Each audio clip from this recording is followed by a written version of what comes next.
আমি আপনাদেরকে আরেকটা যুক্তি দিতেছি। হতে পারে কোনোদিন সকালে উঠা দেখবেন মসজিদ নাই,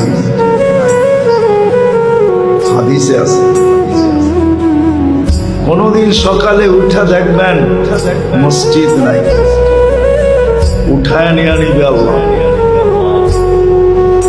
দুনিয়া যখন ধ্বংস করবে এর আগে আল্লাহ মসজিদ উঠায় নিয়ে যাবে। উঠায় সকালে উঠা দেখবে মসজিদ নাই, উঠায় নিয়ে গেছে। কেননা এটা যতদিন থাকবে এটা একটা আধ্যাত্মিক পরিবেশ, এটাও জমিনের ফাউন্ডেশন।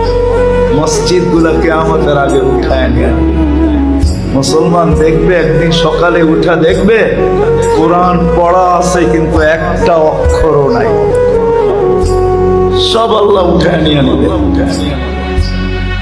তখনই পরিপূর্ণ সিগন্যাল আসবে এখন আমরা ধ্বংস করতে চলছি, যা তৈরি করছি তা ধ্বংস করে দেবে। সত্য এটি। কিন্তু আমরা যদি এর সাথে অগাধ মহব্বত রাখি, ভালোবাসা রাখি, একে আবাদ করি, আসা যাওয়া